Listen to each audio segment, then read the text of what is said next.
Hello, wotv community. I'm Jackie Fox, and today we're going to be talking about Road to Worldwide again. Just, first of all, I want to say I don't really understand what the problem is. Like, I understand what the problem is conceptually. A lot of units are going to be coming out very fast, and you aren't going to be able to collect them all.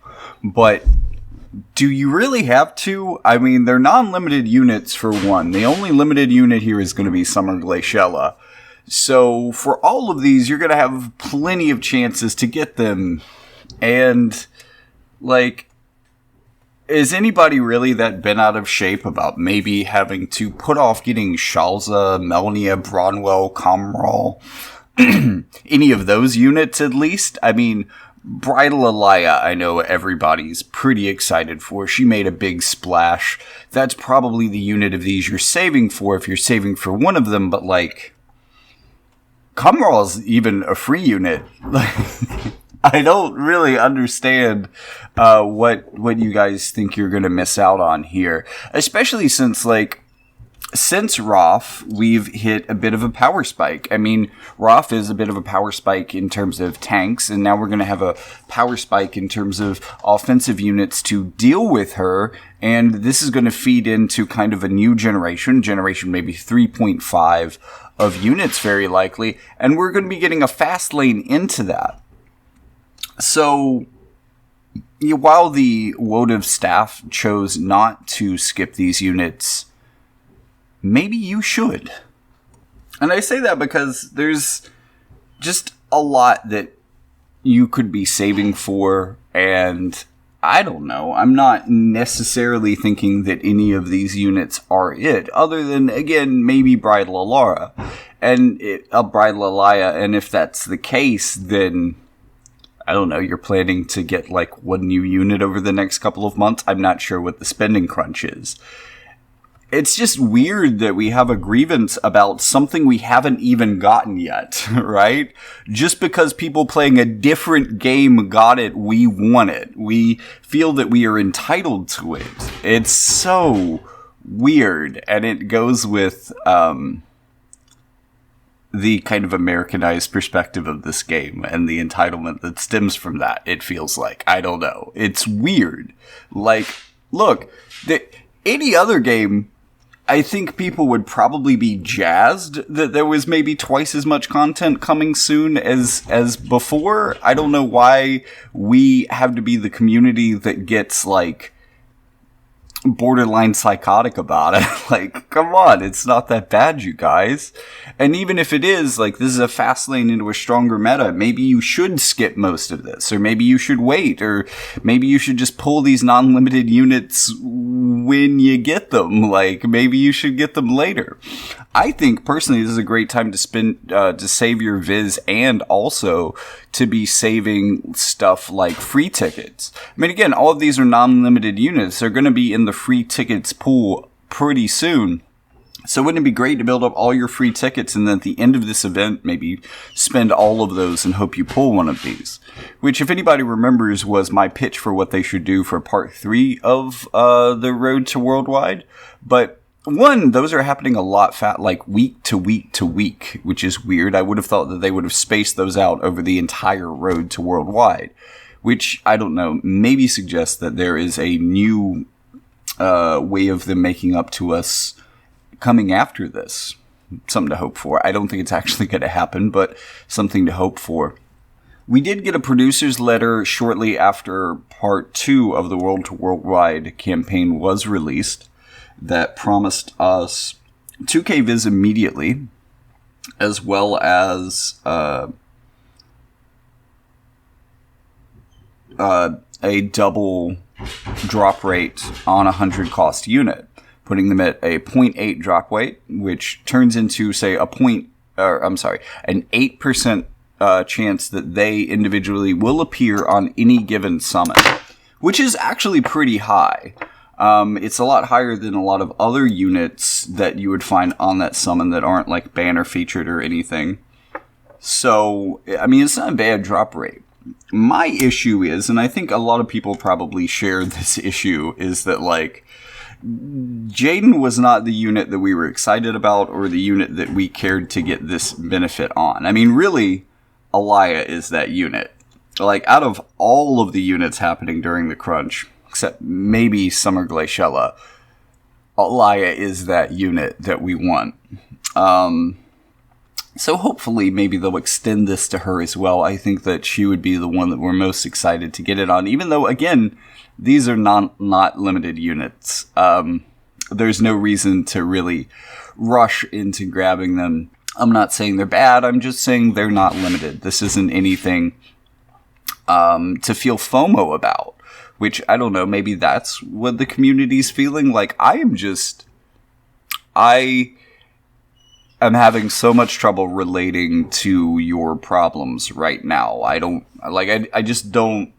I conceptually understand why this is a problem because so many people have said it, but I don't really understand why this is a problem.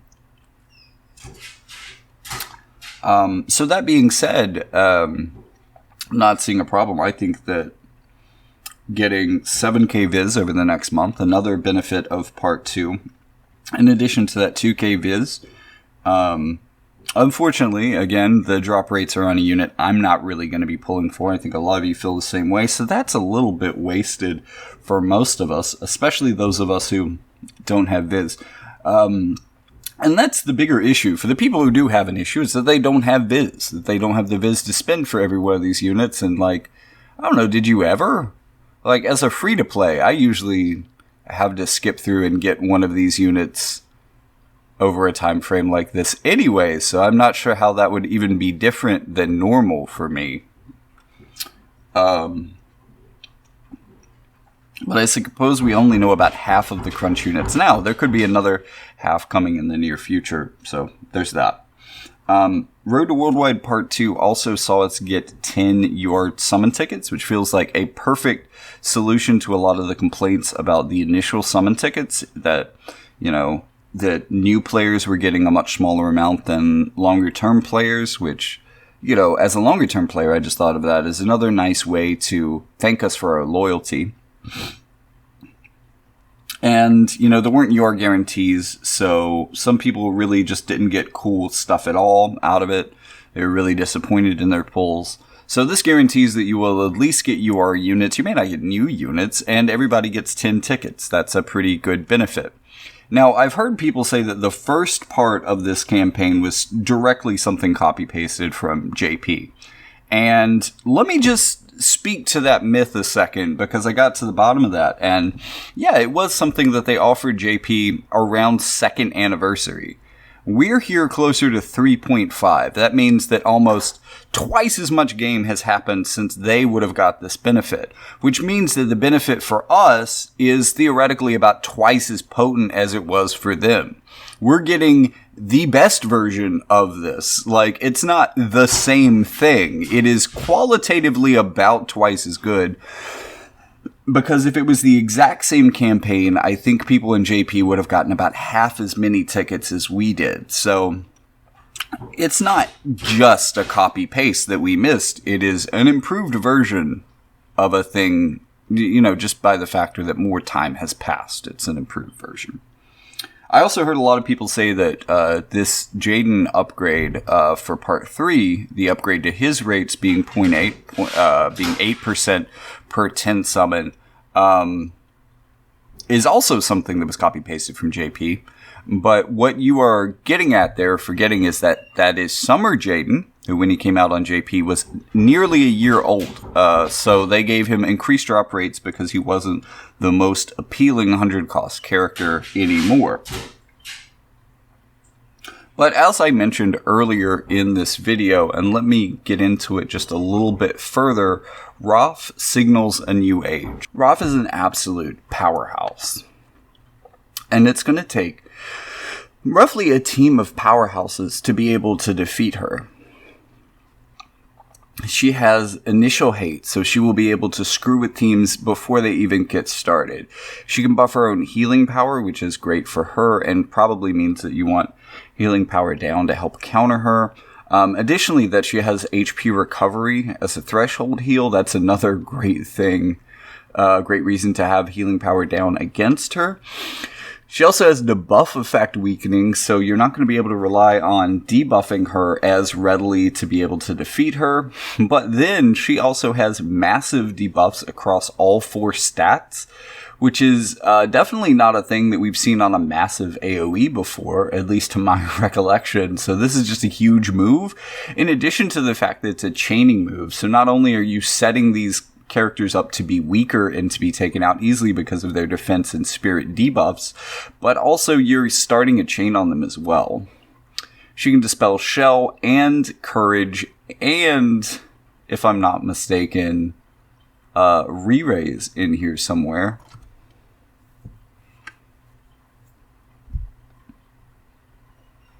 No, that says courage.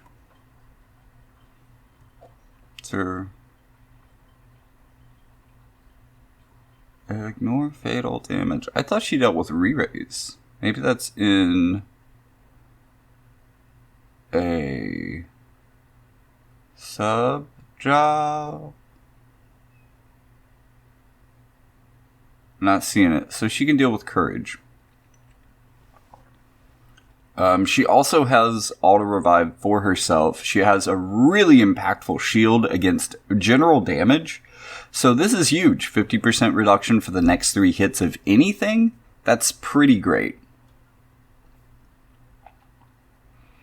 And just an amazing upgrade to this skill, which was already a great skill for her given the buffs. It does have a casting time though, which is a little bit awkward. And then she can also break dark resistance with 100% accuracy, which is pretty excellent. So we're just seeing a lot of things here. Also, elemental chain extension, while she's not the best damage dealer, this is going to enable the rest of her team to be better damage dealers, which is really going to benefit you if you have elemental chain resistance on your tank, which is coming on a lot of the newer tanks and or Engelbert. Not that Engelbert is necessarily a good matchup against her, especially her and Dark Fina can be a really bad matchup for him. So this is going to be a tank that is going to bring in a bit of a new age. She's going to kind of recheck, redefine what works, at least in certain elements. And I would expect that there are going to be characters coming out on her power level or above it, or characters that can counter a lot of these things. There are going to be answers to her coming that I haven't necessarily seen in the units that are released on JP yet, although some are. And I think that those are yet to come. So instead of being, I don't know, scared or sad or upset or seeking a grievance because the next couple characters are going to be coming out really fast, I'm actually kind of thankful that I have a fast lane into better characters and that I can kind of save up for them by saving through the crunch, which is kind of what I recommend for you to do as well. Again, these aren't limited units. Just save your way through the crunch. At some point, I expected it would have happened by now. But at some point, we're going to be getting Pixel Remaster as well, which is going to be giving us a lot of opportunities to awaken older collaboration units and bring them up to more current power levels. So that's going to be pretty awesome. I'm going to see some 140 snows and lightnings out there, that kind of thing. That's going to be pretty cool. I don't know exactly when that's going to happen, but that's not going to be a super biz-intensive banner itself, and I think that's going to be really cool. I'm really excited for that one. So that kind of brings me to the final point of this whole thing, and that is, you know, maybe you should just save for what comes next instead of stressing yourself out about the things that you have to skip now. Like, you know, unless you're one of the super whales out there who believes that they have to collect everything, I mean, I guess this is going to get really expensive for you, but have you considered that you don't have to collect everything? And that, again, these aren't FOMO units. These aren't units that you're going to miss out on. Even Roth is going to come back multiple times within the future. So I don't know, man. Chill out, y'all. I guess is what I'm saying. It's not as bad as it seems. However, A couple of things that I do want to mention. The last week and this week both seems like they're pretty slow weeks, which is odd because the crunch was supposed to be basically doubling everything up, and these 2 weeks don't seem very doubled, which is maybe like, I don't know, maybe it's like a consolation thing, like they were upset, so they slowed things down for a couple of weeks, and they're going to pick up the pace here shortly, but they're going to have to pick up the pace to get to the point that they want to be at, so maybe this is just a short reprieve. The 7K additional Visior was really important for us, and I think is going to be important for a lot of players, even though... And there was a Reddit comment that said exactly this, that I think when the 7K Viz was announced, that really sums up what I think a lot of the issues with some of that commentary has been, which is, it's not that I think this is bad, it's just that I'm not sure what would make me feel better anymore. You know, people are just gonna be upset with everything because they're upset. It's not necessarily a rational thing, it's just that our emotions have been activated and now we feel emotional. And I'm hoping that collectively we can take a step back from that ledge and quit stressing ourselves out over this. It's not even a for the game thing, it's a for you thing. Some of you are clearly a little too stressed out over this, and it's really genuinely not a big deal. May I also remind you that this is a game. It's just a game. But the one issue that I still see, actually two issues really, and these are the issues I actually do see, because I know that for most of this, I've been pretty chill. Again, I don't see that big of an issue here, so it's pretty easy for me to be chill about the whole worldwide thing. I don't think it's that bad, but there are two issues. One, I still haven't seen Visior Pack H return to the shop. It's still not back.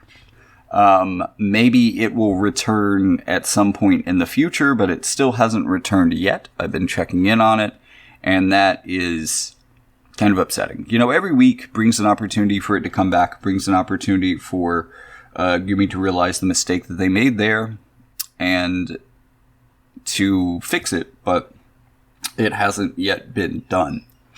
The other issue is that we have had so many more bugs lately than I think is normal.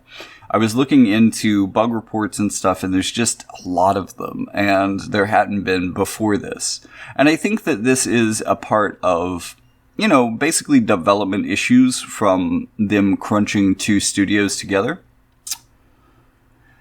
And hopefully they're going to work that out, because it's not necessarily the best of omens if they don't.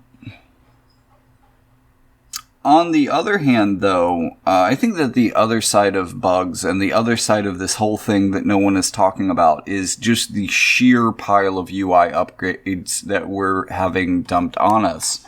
And we're going to have even most of those by tomorrow, which is super exciting for me because there's a number of these that I am just really jazzed for.